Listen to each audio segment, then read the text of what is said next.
Hi, friends. Welcome to the Hey Fundraiser podcast. I'm your host, Mary Petersen, and whether you're a frontline fundraiser, an executive director, a board member, or someone just wanting to make an impact in your community, this podcast is for you. We cover all facets of fundraising, and our main objective is to give you ideas and inspiration to help you raise more money. Join us as we grow, learn, and make an impact together. Hey fundraiser, welcome back to the podcast. Today is a very special day. It is our Valentine's Day special. And yes, we are going there. We are talking about how you can fall back in love with fundraising. Really, it's not in a cheesy way. It's in a very real way. I'm tired, I'm behind, my inbox is a crime scene, and I can't remember what day it is kind of way.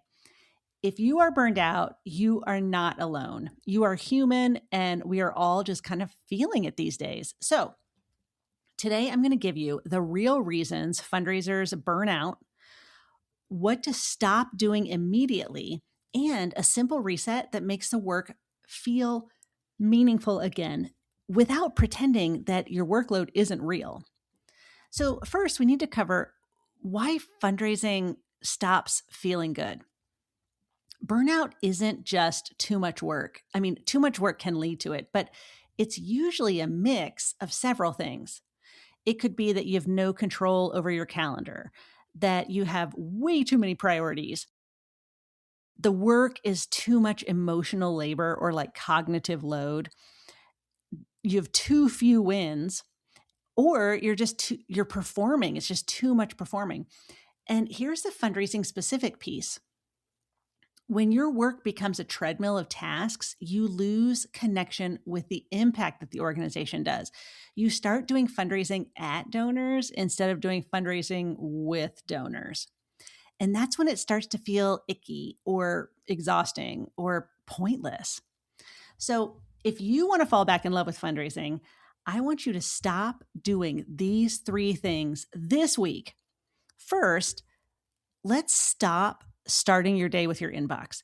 Inbox first makes you reactive, and relationship first makes you effective.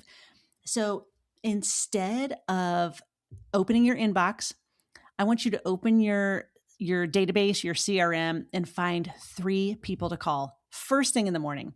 That way, when your day goes sideways, in fundraiser, it always does. We know how it goes. That you've made 3 calls first thing in the morning, and it can be to calls to anybody. You could be thanking a donor who their recurring gift just happened to come in yesterday. It could be a major donor. It could be someone you just want to check in with.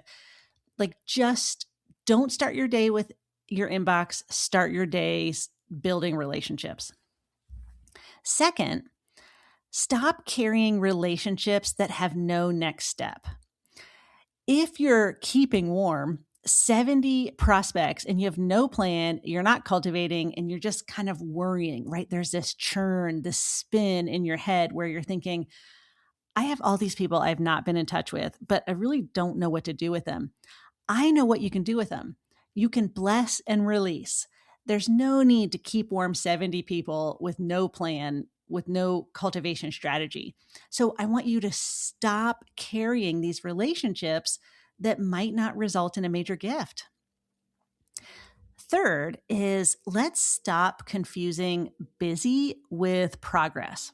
So if the work isn't moving a relationship forward, it's not major gift work. It's just motion for the sake of motion.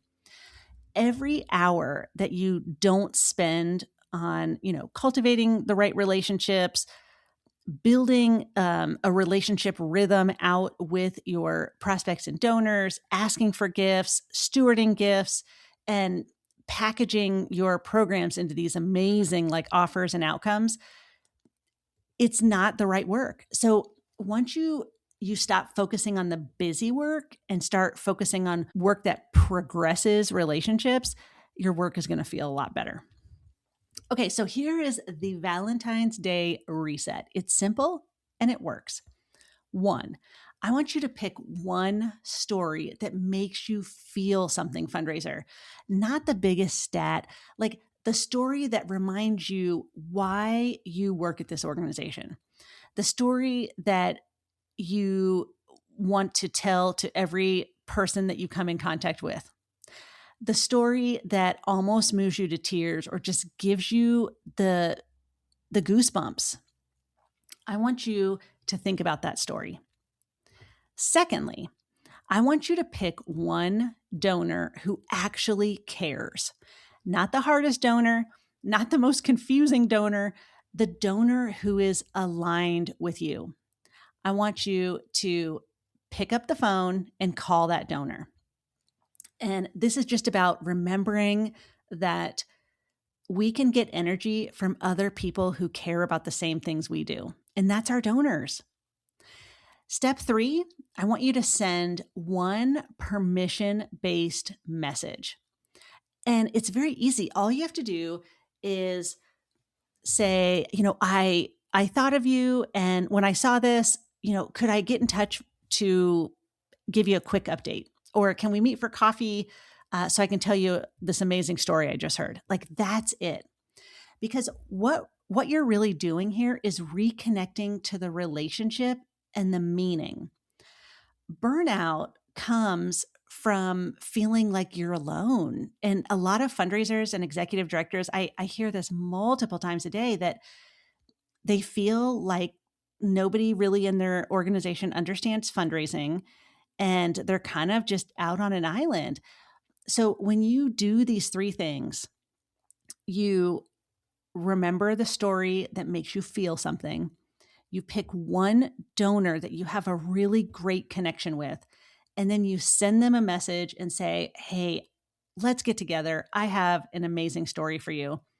This reminds you you're not alone, because guess what? The donors care too. The next thing to think about is really how to protect your energy without lowering your goals. You don't need lower goals. You just need a better rhythm. So here is an example of like a weekly rhythm that kind of protects your energy. This week, I want you to plan out 5 cultivation touches. It could be anything from sending a heartfelt text to somebody that says, I've been thinking about you, maybe we should get some coffee. I want to hear how your life is going, and I want to tell you about some amazing things that are happening at the organization. It could be a meeting. It could be an email. It could be an ask. I want you to plan 5 cultivation touches for this week. Of those, let's get 1 visit scheduled, and let's follow up with a move that gets toward a decision. Also, just to be kind to yourself, I want you to block an hour every single day for deep work. This could be thinking about strategy, finding new prospects, working on a proposal that's due, that's coming up. Just block an hour so you can actually get some work done. So these things, fundraiser, are the right work to be working on. If you do these things consistently, not only are you going to feel more in control, but you're going to feel more effective. So write down 5 donors you want to reach out to. Let's get some visits scheduled. Let's do some follow-up that moves toward a decision. And then let's block out an hour a day just to get some deep work done. If you're burned out, let this be your permission slip. You don't need to push harder. Just simplify and focus. And if you're looking for language for outreach or follow-up or donor conversations, you should really check out my new book. It's called What to Say, 12 Major Gift Asks to Get a Yes. And that is linked in the show notes below. So happy Valentine's Day, fundraiser. Go fall back in love with the work, one meaningful conversation at a time. Hey fundraiser, thanks so much for being here today. Did you know that we create a special page for each episode that contains helpful links, episode highlights, standout quotes, and freebies? Check it out in today's podcast description. If you loved what you heard today, would you kindly give us a rating and review? It really helps other fundraising professionals find our Hey Fundraiser community. I'm Mary Petersen, and thank you for listening.